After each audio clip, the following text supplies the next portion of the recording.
Bonjour à tous, Beshem Hashem Narasemen Atzliar, cette semaine Parashat Vaigash, avant-dernière Parashat du Sefer Bereshit, secours et dédié à la réfoua chez les mains de tous les malades d'Israël, et Leilou Nishmat, Yitzhak ben Mesaouda, David Gabriel ben Suzanne Mazal, Batsheva bat Sultana, Bachodaya bat Shoshana Laura, Rachel bat Isa et Yamna bat Ito. Cette semaine, Yosef fait tomber le masque. Yosef se dévoile à ses frères, après toutes ces années, après cet épisode où Yosef cache volontairement une coupe dans le sac de Binyamin pour le retenir prisonnier. Il n'en peut plus. Il n'arrive plus à cacher à ses frères que c'est lui. Ça fait 22 ans qu'il a été séparé d'eux. Ça fait 22 ans qu'ils l'ont vendu. Et Yosef enlève le masque. Yosef dit « Je ne suis pas Pharaon, c'est moi Yosef, votre frère. Aod Avichai, est-ce que mon père il est toujours en vie ?»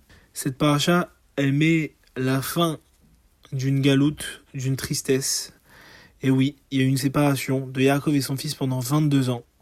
Mais Yaakov va désormais descendre en Égypte et on va annoncer en quelque sorte le début d'une nouvelle galoute, l'exil égyptien. On a vu la semaine dernière que Yosef, il a placé une geviah, une coupe, dans le sac de Binyamin. Et il a dit la chose suivante, il a dit « Celui chez qui je retrouve la coupe, ça sera mon esclave. » Et il se trouve qu'elle est chez Binyamin. Yosef, il voulait voir une chose, c'est si ses frères, ils avaient retenu la leçon. Vu que Binyamin était le dernier fils de Rachel, et le frère direct de Yosef, il voulait savoir, est-ce que les frères allaient l'abandonner, ou ils allaient prendre conscience de ce qu'ils avaient fait à Yosef? Qu'est-ce qu'ils allaient faire? Et on voit que Yehuda, celui qui a justement encouragé la vente de Yosef, il se bat corps et âme pour sauver Binyamin. Et qu'est-ce qu'il dit? Il dit il dit comment je pourrais retourner chez mon père si le jeune homme il n'est pas avec moi? Qu'est-ce qu'il veut dire ici Yehuda? Il dit si mon père il a déjà été affecté 22 ans, il était dans une tristesse inimaginable à cause de la vente de Yosef. Déjà, s'il ne voit pas Binyamin revenir, si juste il ne le voit pas revenir, le Oel Yaakov il dit mon père il va mourir de chagrin. Maintenant, il dit comment je vais retourner chez mon père si le jeune homme il n'est pas avec moi? Comment c'est possible? Les Chachamim ils disent la chose suivante, on doit prendre cette phrase et l'adapter à chacun. Chaque juif il doit se poser la question, comment je pourrais retourner chez mon père? Comment je pourrais retourner chez Hachem si tous les jours de ma jeunesse ne sont pas avec moi? Il faut veiller à faire attention à nos actes déjà étant jeunes.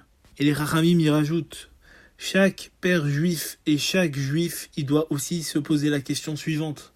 Comment je pourrais retourner chez mon père, chez Hachem, si les jeunes hommes, si mes enfants ne sont pas avec moi? Parce que j'ai négligé de les éduquer selon les voies de la Torah et du judaïsme. Comment je peux monter chez Hachem plus tard et lui dire « Hachem, j'ai rien laissé, je n'ai pas de continuité dans la Torah. » Comment je peux retourner chez Hachem et lui dire « Voilà, j'avais l'occasion d'aider quelqu'un et je ne l'ai pas fait. Je ne l'ai pas ramené, je l'ai abandonné. » On a tous quelqu'un dans notre entourage, on a tous quelqu'un dans notre communauté, on côtoie tous quelqu'un qui cherche à avancer. Et il faut l'aider. Il ne faut pas partir sans lui. Une aide, ça peut être un sourire, ça peut être un conseil. Même quelqu'un qui ne sait pas lire à la synagogue et qui est gêné, qu'est-ce qu'on perd à lui amener un livre en phonétique? Et c'est ça l'allusion. Comment je pourrais retourner chez mon père alors que le jeune homme il n'est pas avec moi? Comment? À la suite de cette phrase, Yosef peut plus se contenir et il se met à pleurer et il se dévoile.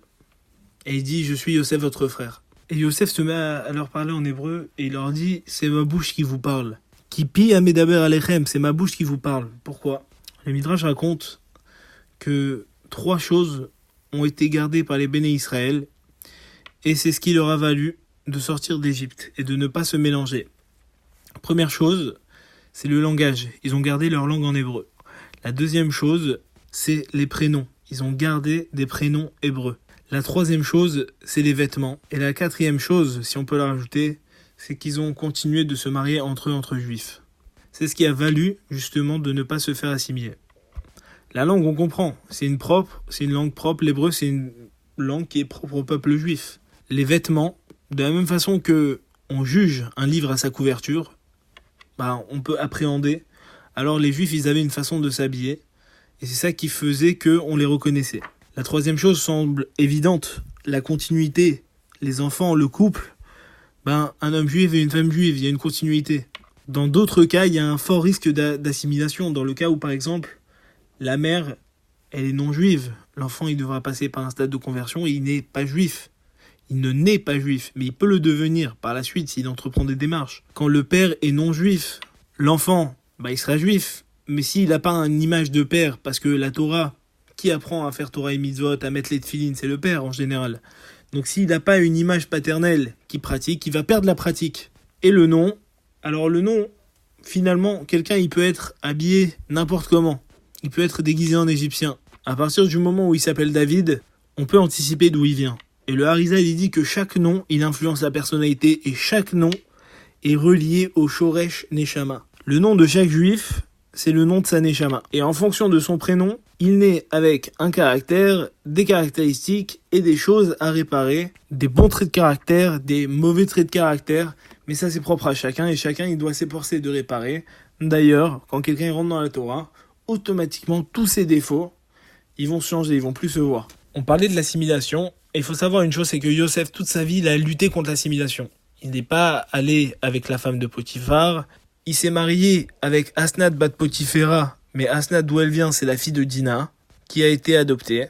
Et Yosef, il dit au pharaon, tu sais pharaon, voilà, ma famille, elle va venir s'installer en Égypte, mais il faut que tu saches une chose, c'est un peuple de bergers. Alors on peut se poser une question, c'est bizarre, comme si demain, quelqu'un il allait dire au président de la République, écoute, moi, ma famille, elle va venir s'installer ici, c'est un peuple de dentistes, ou c'est un peuple de maçons, ou c'est un peuple d'architectes.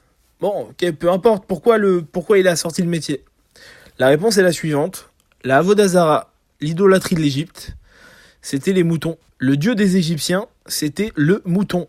Donc Yosef, en disant ça, il a fait en sorte que les Juifs, dès qu'ils rentrent en Égypte, ils soient détestés pour que jamais on veuille qu'ils se mélangent à la population. Ils ont toujours été mis à l'écart avant l'exil déjà. Le Chidouché Harim, il explique que Yosef a tout fait pour ne pas faciliter l'intégration des Béné Israël en Égypte. Une dernière chose, Yaakov il va rencontrer son père après de longues années. Il va voir son père, il va tomber sur son cou. Rachid explique que Yaakov Avinu, il était en train de faire le schéma. Pourquoi il faisait le schéma? Schéma Israël, Hachem Elokeinu, Hachem Echad. Écoute Israël, Hachem est ton Dieu, Hachem est un. Hachem, c'est vrai que des fois, il te donne des épreuves. Mais Hachem, c'est aussi le Dieu de miséricorde. Il faut savoir, toi, Yaakov, qui s'appelle Israël, peut-être que tu as eu une épreuve en perdant ton fils Yosef, mais regarde, la fin, tu l'as retrouvé. Et pourquoi Yaakov, il a récité le schéma à ce moment-là? Parce que quand il a vu tous les cadeaux que Hachem il lui a fait, quand il a vu que Hachem il lui a rendu cet être cher, il a fait le schéma. Et qu'est-ce qu'on dit dans le schéma? Ve'afta et Hachem Elokecha, bechol evavecha ufchol nefshecha ufchol meodecha. Tu aimeras Hachem, ton Dieu, de tout ton cœur, de toute ton âme. Et c'est ça le message que Yaakov veut nous faire passer. Peut-être que des fois on est dans des situations obscures, mais il y a toujours une fin heureuse. Peut-être que là on est en galoute. Peut-être que voilà, il y a des gens qui s'éteignent dans le peuple d'Israël. Mais sachez que un jour viendra Mashiach et tous les êtres qu'on a perdus, ils vont revenir. Je le répète souvent, mais comme dit Rabbi Nachman, ne perdez pas espoir, car il n'existe pas de désespoir. Hachem il a créé la teshuva, Hachem il a créé la prière, et il faut savoir que avec cette clé, on peut ouvrir toutes les portes, donc que chacun il puisse prier pour ce qu'il veut et qu'il puisse être exaucé, et qu'on vive tous ensemble la délivrance éternelle avec la venue du Mashiach. Amen. Shabbat Shalom.